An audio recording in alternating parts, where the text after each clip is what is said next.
Fabric Conditioner. Charm Fat Bond, bagong gumagabloom. Charm Fat Bond, damit ay may bango ng salibong bulaklak. Charm Fabric Conditioner with Stay Fresh technology. Damit ay ka-bloom sa bango. Charm Fat Bond, bagong gumagabloom. Charm Fat Bond, damit ay may bango ng salibong bulaklak. Charm Fabric Conditioner. Manufactured by ACS Manufacturing Corporation. ISO certified. World-class quality. ACS. Narito na ang job openings sa DZXL News. Sa Metro Manila, ang Wenfield Corporation ay nangangailangan ng mga sumusunod. 1,000 crew member, lalaki or babae, 20 to 35 years old, not lower than 48, at least high school graduate, of legal age and must be physically fit to work. Previous work experience in quick service restaurant setting is an advantage but not required. 1,000 management trainees, 22 to 35 years old, male and female, not lower than 48.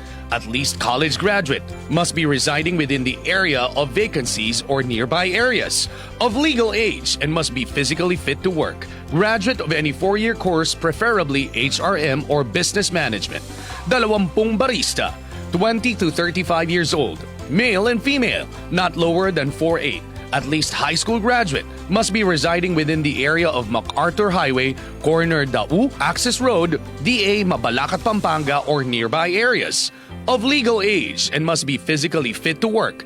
Previous work experience in bartending and barista setting is an advantage. Sa international, ang Profile Overseas Manpower Services ay nangangailangan ng 10 care worker staff para sa Silky Incorporated for Japan, 30 cashier, general assistant, cook and baker for Shorty's Diner Limited and Falkland Island, 50 agricultural staff for Japan, courtesy of MWS Incorporated, 285 workers for Turbo Staff ng New Zealand, 30 upholsterer ng EJP Furniture for New Zealand, Lighttech, Soundtech, and sticker installer for The Concept ng Saudi Arabia. Kung kayo interesado, maaari kayong tumawag sa ating hotline 8882-2370 o sa ating text line 0967-372-9014 o magpadala ng updated resume sa aming email address na radyotrabaho@gmail.com.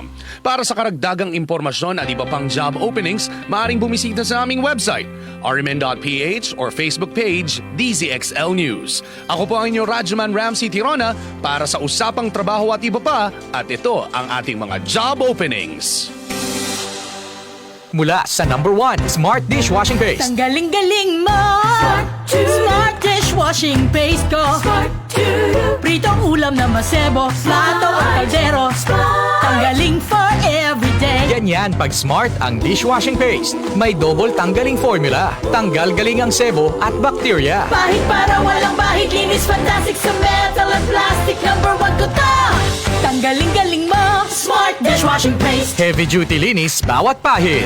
Smart Dishwashing Paste. Manufactured by ACS Manufacturing Corporation. ISO certified. World-class quality. ACS. Ito ang DZXL News. 558 kHz. 6 na dekadang maaasahan. Sa balita at serbisyo publiko, ang himpilan ng RMN Network sa Mega Manila. Live sa radyo at online. Alas 7:01 ng umaga.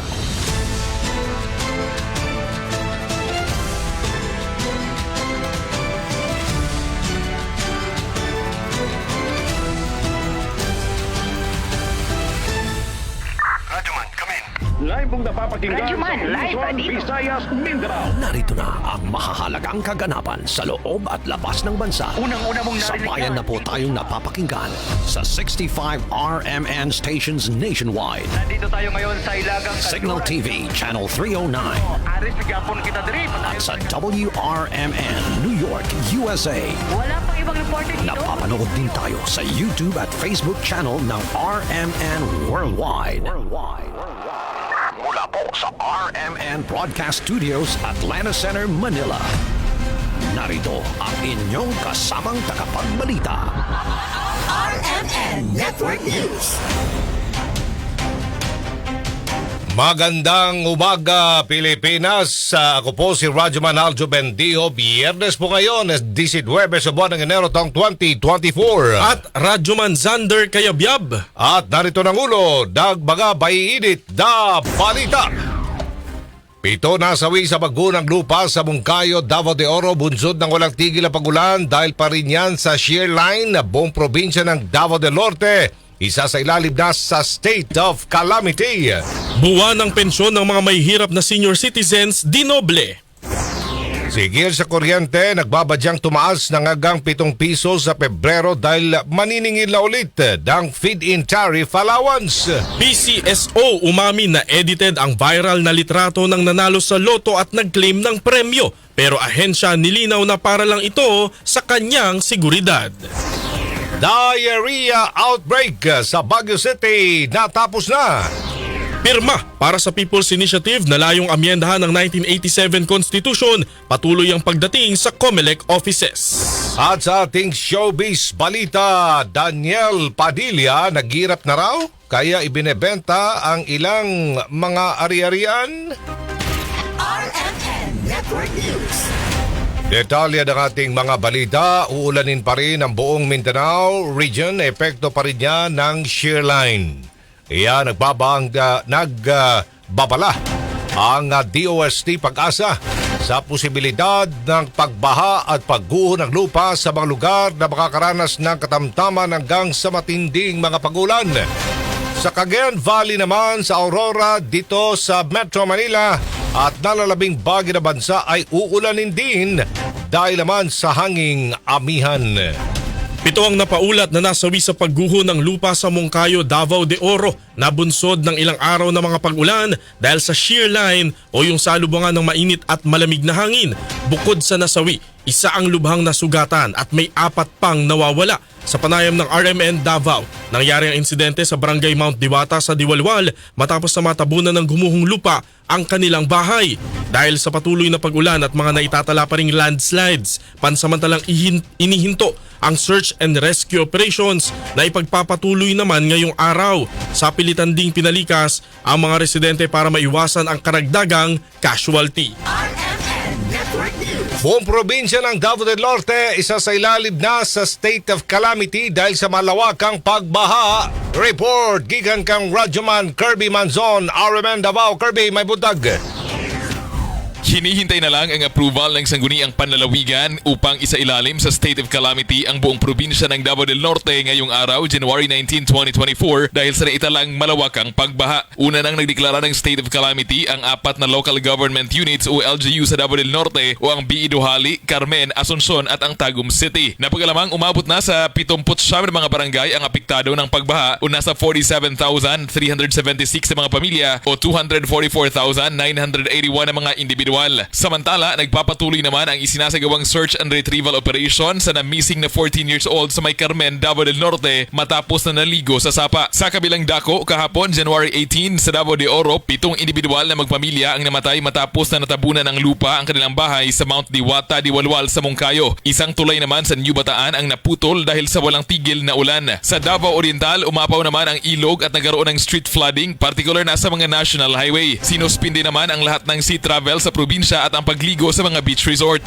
Ngayong araw, January 19, suspindido pa rin ang face-to-face classes dito sa Davao City dahil sa epekto ng pagbaha. Maging ang ibang lokalidad, kagaya ng Panabo City at Tagum City sa Davao del Norte, ay extended pa rin ang pagdeklara ng walang pasok. Samantala, patuloy ngayon ang verifikasyon sa nangyaring landslide sa barangay Salaysay sa Marilog dito sa Davao City kung saan may mga individual umano ang apektado. Kasama mo sa RMN DXDC Davao, Radyoman Kirby Manzon, Tatak, RMN. Nagkasalamat Kirby Manzon.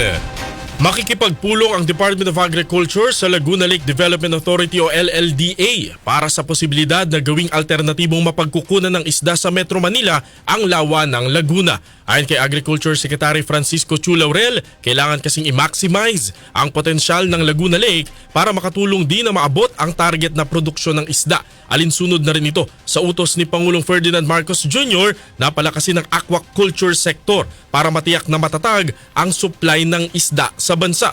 Kapag naparami ang supply, inaasahang bababa ang presyo ng isda sa mga pamilihan gaya ng bangus na target paabutin sa 50 hanggang 60 pesos lang kada kilo. Sa datos naman ng LLDA, nasa 70,000 tonelada ng isda ang nakukuha sa Laguna Lake kada taon na nakatutulong sa kabuhayan ng 13,000 mga mangingisda.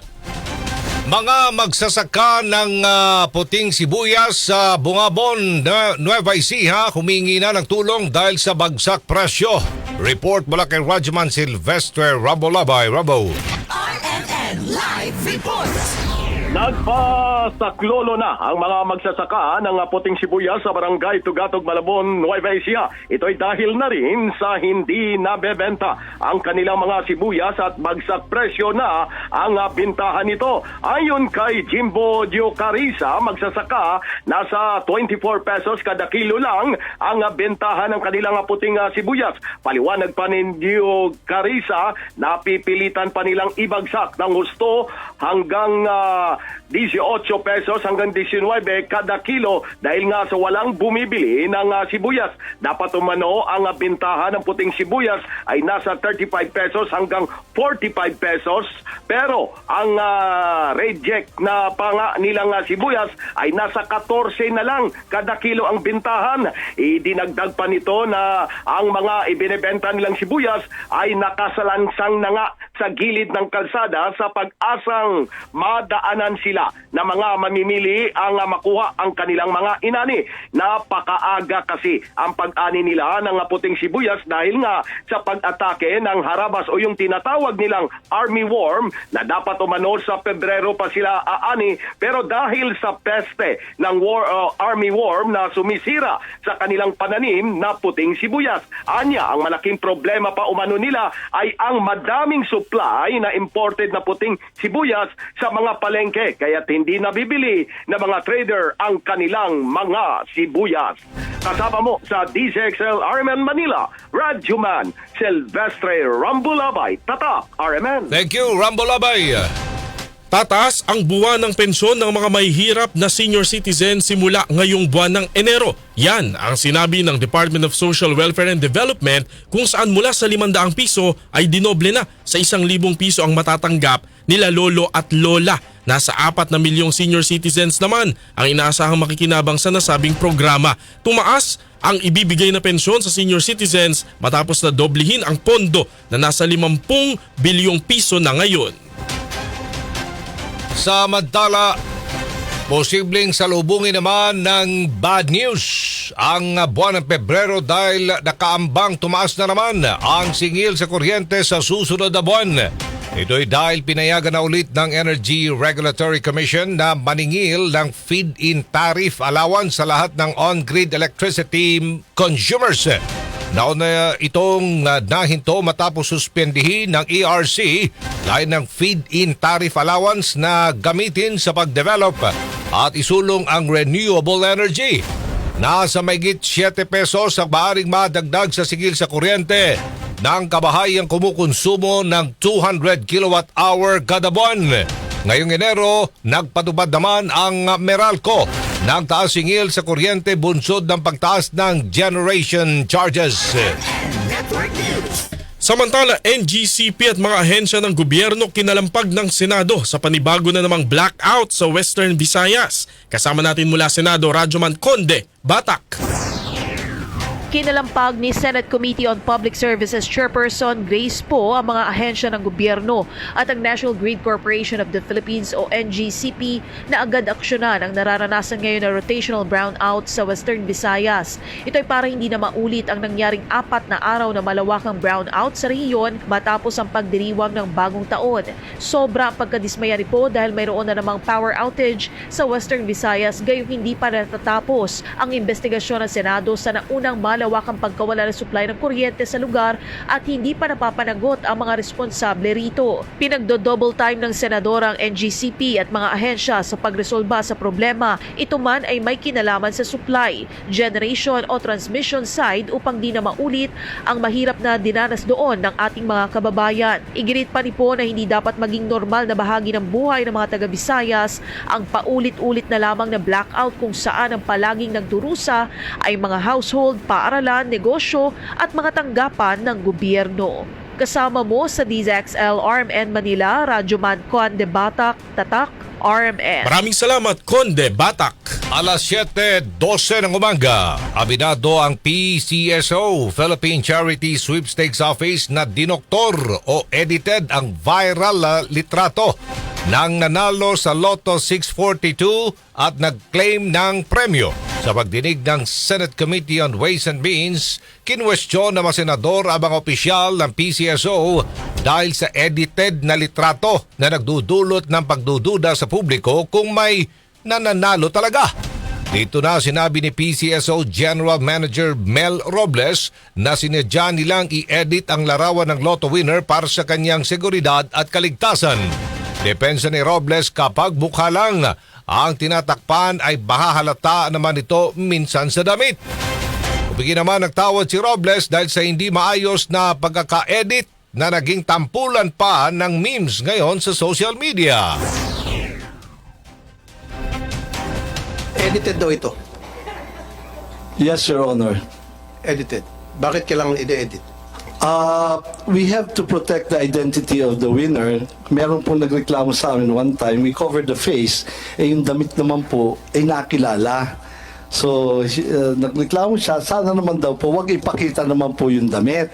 So, yan po ang reason niya, and I agree, it's a very poor editing, pero the objective is to conceal the clothing na ma-identify sa kanya. Handa raw ang PCSO na isumite sa Senate Executive Session ang pangalan ng mga Lotto winner kung hihingi nito ng Senado. Sa executive session, I need to know kung sino yung nanalo.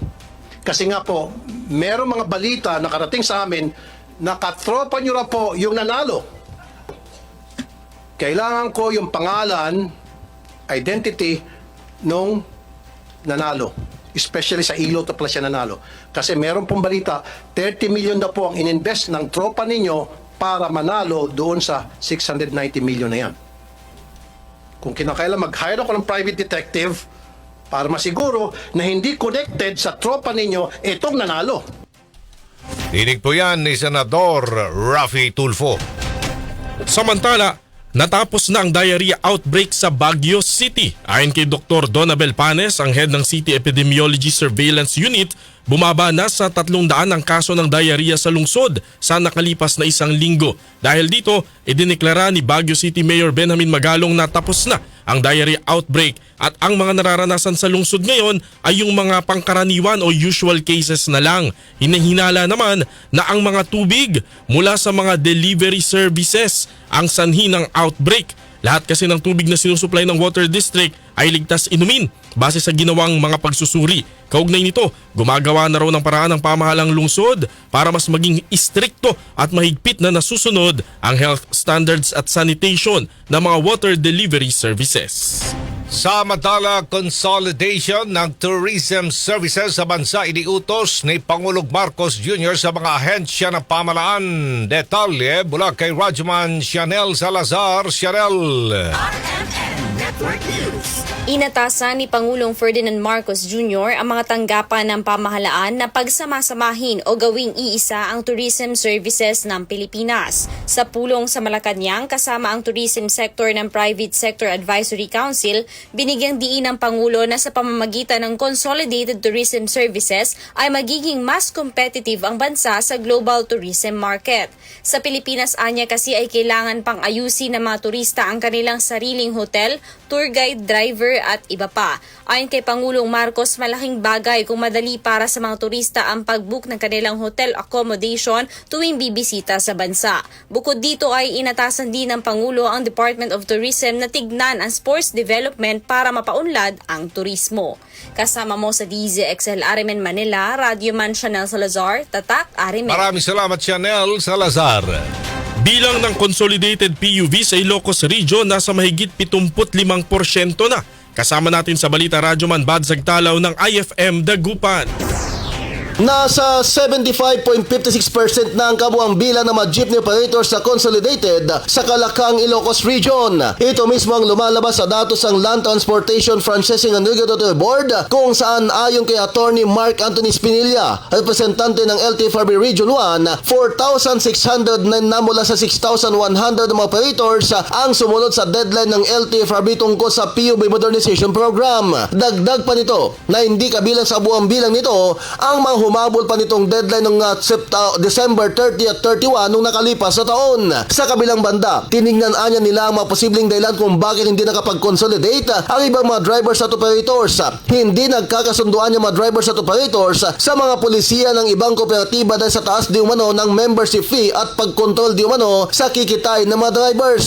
Bagamat hindi nakapag-consolidate, gagawan naman anya ng paraan ng Office of the Transport Cooperatives na i-priority ang mga displaced PUB drivers sa magkaroon ng trabaho. Kasama na dito sa IFM Dagupan, ito si Idol Bads Agtalaw, Tatak RMN. Maraming salamat, Radyoman Bads Agtalaw. Mga malalaking aktibidad para sa Fiesta Senior nagsimula na ngayong araw diha sa Sugbo sa Cebu. Report gikan kang Radyoman Ken Galinea, RMN Cebu. Ken. Idinaos kanina ang alas 4 ng madaling araw ang penitential walk with Mary na dinaluhan ng mga libo-libong mga deboto mula sa Fuente Osmeña patungo sa Basilica Minore del Santo Niño. Ang procession kasama ang Birhen ng Guadalupe ay ang panimula ng traslasyon kung saan ililipat ang mga imahe ng Señor Santo Niño at Birhen mula sa Basilica patungo sa National Shrine of St. Joseph sa Mandawi City at Birhen sa Regla Church sa Lapu-Lapu City para naman sa fluvial procession bukas ng umaga, bisperas ng Fiesta Senior. Sisimulan sa Naval Forces Central Headquarters sa Lapu-Lapu City ang fluvial procession kung saan isasakay sa galyon ang Sagrada Familia, imahe ng Señor Santo Niño, Birhen sa Guadalupe at Señor San Jose pabalik na sa Basilica Minore del Santo Niño kung saan gaganapin naman ang reenactment sa unang misa, binyag at kasal ng Hari at Reyna ng Cebu kung saan inirigalo ang imahe ng Señor Santo Niño noong 1521 bilang hudyat ng pagsisimula sa Kristyanismo sa bansa. Kasama mo sa Arimen DYHP Cebu, Radyoman Ken Galinea, Tatak Arimen. Nagkasalamat Ken Galinea. Muling nagpaalala ang Department of Health sa panganib na dulot ng pagpapaturok ng glutathione sa mga hindi otorisadong klinik o maging sa mga parlor. Kasunod na rin ito ng napaulat na nasawi matapos umanong magpa-IV gluta sa panayam ng RMN Manila. Sinabi ni DOH Yusek Eric Tayag na maraming panganib na dulot ang IV gluta lalo't hindi naman ito aprobado ng Food and Drug Administration. Bawal din ang mga klinik na mag-inject ng glutathione kung para lamang ito sa pagpapaputi. Ang glutathione ay hindi po sinangayunan ng FDA maraming taon na at yan ay wala hong ebidensya doon sa mga claims sa whitening at saka may mga side effects po yan pag binigay sa isang pasyente halimbawa. At yung sa stem cell naman, sapagkat aning lamang na institusyon ang accredited sa stem cell po at kung ikaw ay stand-alone na stem cell clinical job, dapat ikaw ay merong ugnayan sa isang third-level hospital. Bawal po yun. Kung whitening po ang indication po, bawal po. Ibinabala pa ni Dr. Tayag ang mga sakit na maaring makuha lalo na kung sa mga hindi naman accredited na clinic. Pumunta po kayo doon sa pinagkakatilaang website.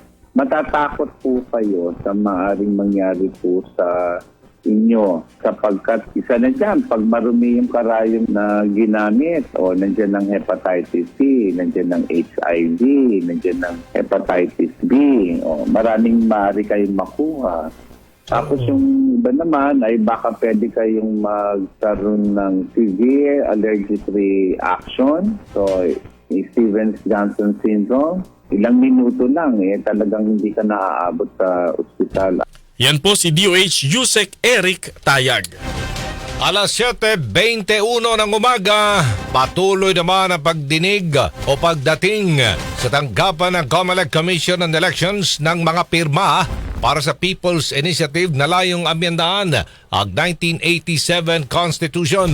Ayon sa COMELEC, patuloy na tatanggap ng signature form ang local COMELEC offices. Sa ngayon ay inaayos pa ng main office kung saang legislative districts nagbula ang mga naisumite na pirma. Muli namang nilinaw ng COMELEC na hindi agad aprubahan ang isinusulong na People's Initiative at kailangan itong dumaan sa pagsusuri, lalo na para matiyak kung walang nangyaring signature buying at masiguro na lehitimo ang pirma. Ayon kay COMELEC spokesperson Attorney John Rex Laudianco, maaaring mawala ng bisa ang pirma kapag napatunayang nagkaroon nga ng bayaran o sapilitan ang naging paglagda.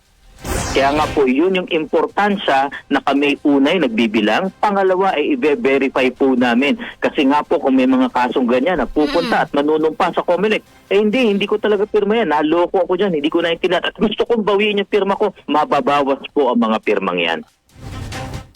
Tinigyan ni COMELEC spokesperson Attorney John Rex Laudianco sa panayam ng RMN Manila. Pagpapahinto sa pagpapadala ng seasonal workers sa South Korea agad sinuportahan ng isang kongresista. Kasama natin mula sa Kongreso si Radyoman Grace Mariano. Buwang suporta ni OFW Party List Representative Marisa Del Mar Magsino sa desisyon ng Department of Migrant Workers o DMW na ihinto muna ang pagpapadala ng seasonal workers sa South Korea.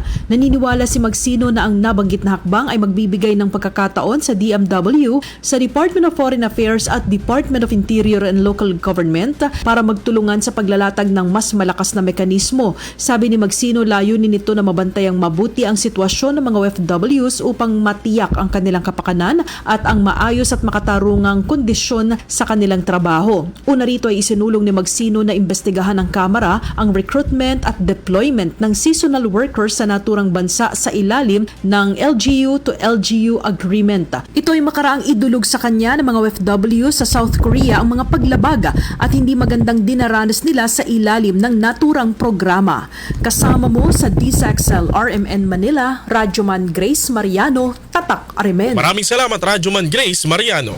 National Security Council umalma naman sa travel advisory ng Canada kontra sa pagbisita sa Mindanao. Report mula kay Radyoman Angel Ronquillo. Angel. Nanindigan ang National Security Council na hindi tumutugma sa may iral na sitwasyon sa Mindanao ang inilabas na travel advisory ng Canada na nagpapayo sa kanilang mamamayan na umiwas sa pagtungo sa nasabing rehiyon. Ayon sa travel advisory na may petsang January 10, inabisuhan ng Canadian government ang kanilang mamamayan na iwasan ang ilang mga lugar sa Pilipinas na karamihan ay pawang sa Mindanao dahil sa krimen, terorismo, civil unrest at kidnapping. Sa isang pahayag, sinabi ni National Security Advisor Secretary Eduardo Anyo na bagamat nire-respeto ng NSC ang karapatan ng lahat ng pamahalaan na maglabas ng travel advisory para sa kaligtasan ng kanilang mamamayan, naniniwala ang NSC na mas makakabuti para sa lahat ang paggamit ng isang nuanced approach. Kaugnay niyan, inaanyayahan ng kalihim ang mga representante ng pamahalaan ng Canada na makipagdialogo sa mga otoridad ng Pilipinas upang mas maunawaan nila ang context at nuances ang sitwasyong panseguridad ng ating bansa. Kasama mo sa DZXL RMN Manila, Radyoman Angel Ronquillo, Tatak Arimen. Maraming salamat Angel Ronquillo. Posibleng patay na ang nawawalang beauty queen na si Catherine Camilon. Ito ang sinabi ng Criminal Investigation and Detection Group Region 4A kung pagbabatayan ang pahayag ng mga testigo. Noong Nobyembre 8, 2023, sinabi ng PNP na 2 witness ang nagsabing nakita nila ang 3 lalaki na inililipat ang katawan ni Camilon sa ibang sasakyan.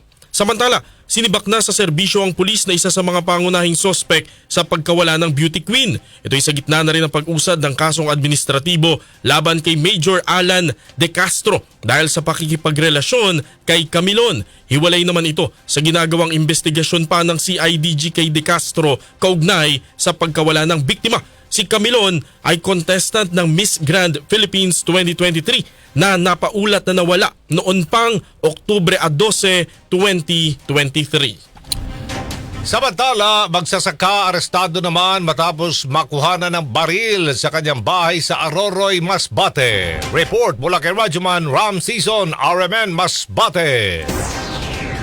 Arestado ang isang 30 anyos na magsasaka na nakuha na ng mga baril sa kanyang bahay sa isinagawang raid ng Criminal Investigation and Detection Group o CIDG sa bayan ng Aroroy, Masbate. Kinilala ang arestadong si Jonard Diquino Mato alias sa Fidel Diquino Mato, may live-in partner at residente ng Sitio Santola, Barangay Makabog ng naturang bayan. Na raid at hinalugog ang bahay ni Mato sa Barangay Makabog ng mga operatiba ng CIDG Masbate Provincial Field Unit sa pangunguna ni Police Lieutenant Colonel Mederic Villarete. Aroroy Police at Delta Company 96 IB Kabastahan Patrol Base sa bisa ng search warrant mula sa RTC Branch 46 Masbate City sa paglabag sa Republic Act 10591 o Comprehensive Firearms and Ammunition sa Regulation Act of 2002. Nakuha sa pag-ingat ni Mato ang isang Caspian caliber 45 pistola, walang serial number at arms core caliber 45 pistola, may serial number 641-652,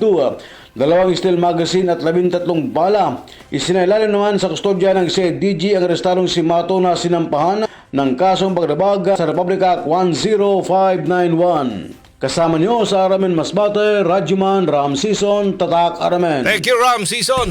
Samantala, dalawang drug suspect ang arestado naman sa Lucena City. Kasama natin sa balita, Radyoman Edgardo Maceda ng RMN Quezon. Arestado ang isang manikurista at advertising personnel matapos mahulog ang mga ito sa sinagawang bypass operation ng Lucena City Police Station, Intel SDEU sa Purok Pilang Buklod, Barangay Ilayang Iyam, Lucena City. Kinilala ang mga suspect na sina alias Gilbert or Loloy, 33 anyos ng Barangay Dalahican, at alias Nelsa or Aslin ng Barangay Ibabang Dupay ng nasabing lungsod. Nakumpiska ng tinataya na sa 7.6 grams ng hinihinalang shabu na nagkakalaga umano ng 155,040 pesos. Sa ngayon ay nasa konsuliyan ng Lucena City Police Station ang dalawang suspect at maharap sa kasong paglabag sa RA 9165. Kasama mo sa RMN Quezon Province, Radyoman Edgardo Maceda, Tatak RMN. Maraming salamat, Edgardo Maceda.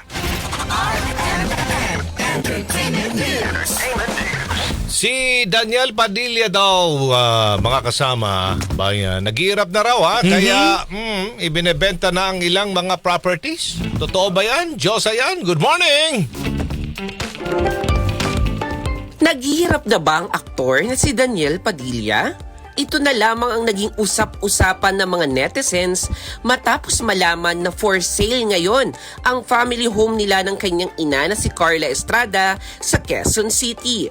Ipinost ito sa Instagram ng real estate account na Best Deal Property PH kung saan ibinibenta sa halagang 50 million pesos ang 500 square meters na 2-story mansion.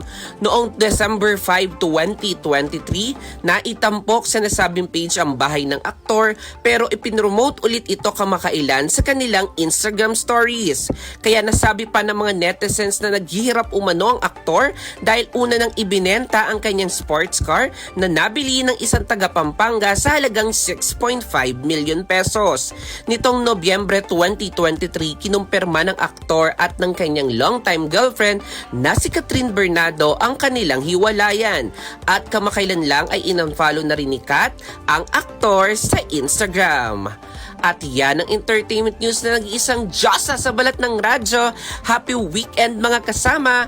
Ako si Diyosa yan, Tatak RMN. Maraming salamat, Diyosa yan.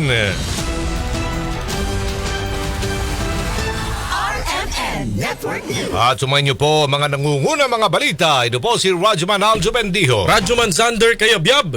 Mula po sa RMN Broadcast Studios, Atlanta Center, Manila, Bayo Buntag, Pilipinas.